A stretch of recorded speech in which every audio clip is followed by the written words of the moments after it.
Right, all that leaves and shit in my face with mud and everything else from all up in here, as you can see. Literally, if you think about picking up 2 handfuls of mud and throwing it in your face, that's it, look. Right, all of that. So, but finally, all them clips, and each one of them are pig to get out. So finally, all of them clips are out, and then you can see into the engine, right? And you can see that looks like oil leak on there. Look, that's from something as well. At first glance, but not obvious where anything is yet. Got to start the engine and put water in it and see if we can see where it's coming out now. Because obviously it's easier without all that shit in the way. The water pump should be up there. Right, different angle. That's not heated up enough yet. Where that wheel is there, it gets sucked up, that plastic bar. See that one? That wheel's spinning now, yeah? Yeah, because that is joined into that wheel.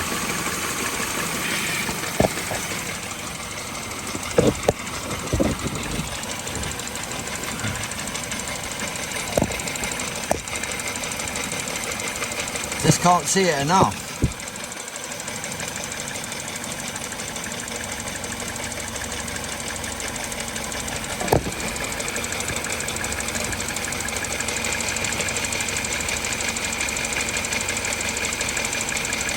Stop turning now.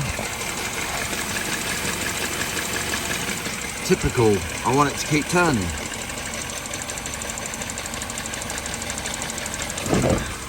Get the engine hot.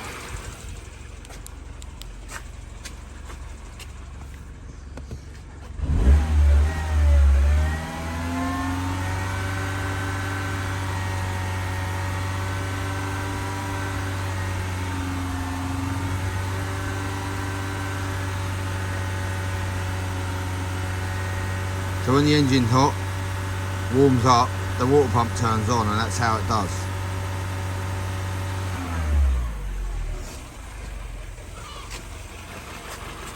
You can see where I put it in the other day, at the end, the water's not gone. What's going on with this water leak?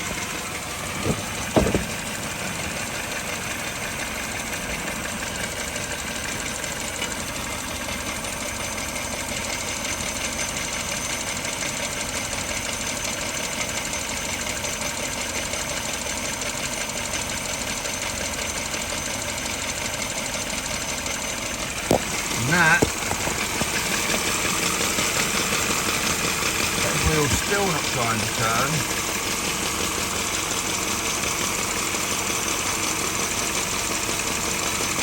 But you can see the water.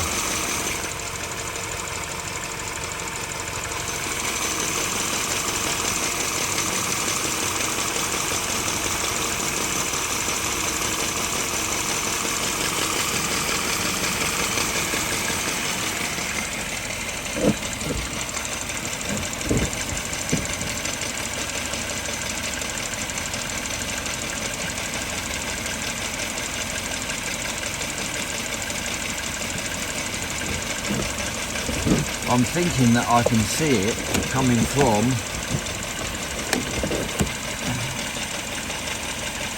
that back corner.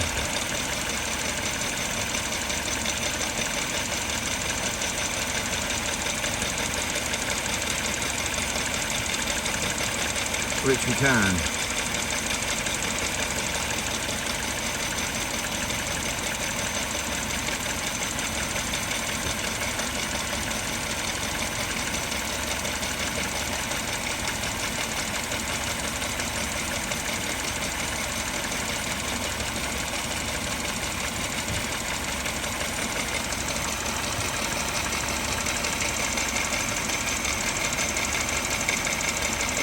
That is definitely water pump area.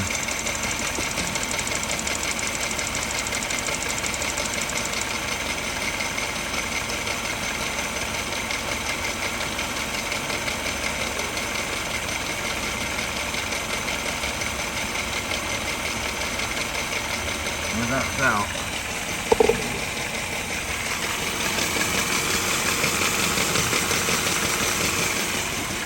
Okay, so looks pretty likely, highly likely it's the water pump. It's dripping off the back of the water pump and above the water pump, which you're out there.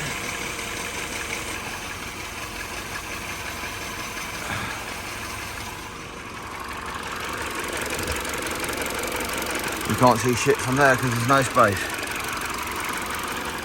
Right, okay, we'll start doing the water pump. Okay, so now,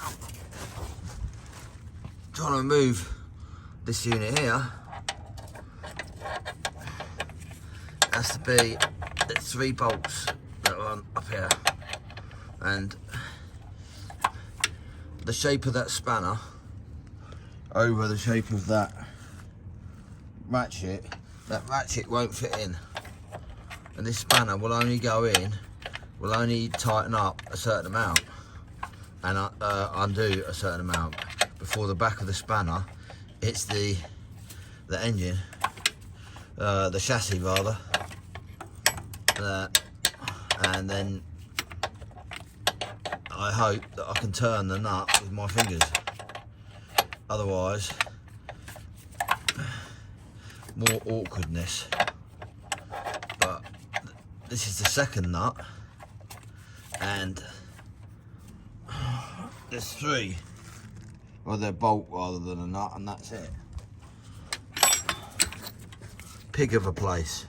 Get ready for backache, and your arm, left arm, has to go in there and up the back of this, and so that your finger, that's the bolt, so that, and this is the only one that works. Those 2 don't work. This one works because of length. And when you get it on the nut, you have to make sure that you keep one finger tight, and then once you turned it, then you have to ease off that just a little bit, so that you know that that's just come up a little bit and it spins back round, but not enough.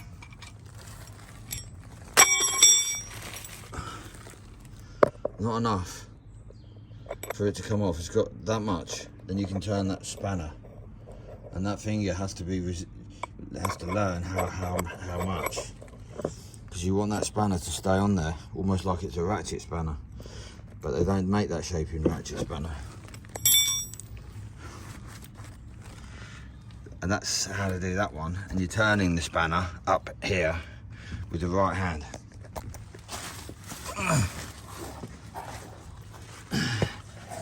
The other spanner up there, and turn it like that, and it's a pig. Okay, so I've just spent all of that time, it's now 2:30, getting that out, which has got these 3 bolts, and had they designed that properly, they could have had it with an underneath sleeve, so that when it pushed up into place, 1 bolt held it in place instead of 3 bolts holding it in place, and 2 of them that you can't access. And this thing, you pull it and it's a cable inside, a tensioner, look. And when you pull it, that arm drops down. Trust me, it does. It maybe didn't look like it in the video, but that is absolutely covered in oil. So there's an oil leak as well somewhere. These things are notorious for breaking, and you might want to think about changing it, because they are. And the amount of time to take that off. My own car, I'd put a new one on there just because the amount of time taking it off, ridiculous. But something for you to look it up. Right, to undo the bolts, small bolts that are on that, best way, or 2 ways, is have another spanner on, put it from this side in, and catch hold of one of the bolts and catch hold of the other one with that spanner, and so this left spanner is resisting if you're right-handed, and then lift this one up and you start undoing it. And if you keep to that principle, then you're left with one bolt afterwards. And so you take a big screwdriver and put the big screwdriver in through this way. You can get the screwdriver underneath and wedged against the crank, and as you push down it locks it sufficiently so that you can undo it with a spanner. And then when undone, the pulley just comes out that way. You have to find one of the bolts because they fall quite easily as you haven't got much space. Let's have a look, see what they are. They're like that, so that looks like about 10 millimeters, and looks like M6 to be fair. Alright, that's the water pump. So there's 1, 2, 3, 4, 5, and that's the old one, and you can see all the crap all the way around the outside edge of it, suggesting that it definitely was leaking.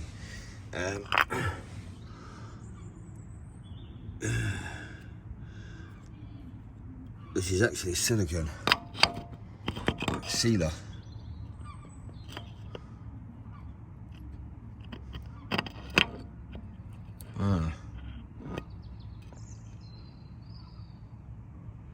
Anyway, so looking up in there, you can see what you can see, but it all needs to be cleaned before the new one goes into place. Hopefully I'm shining the light on it now, you can see that, but that's where it goes.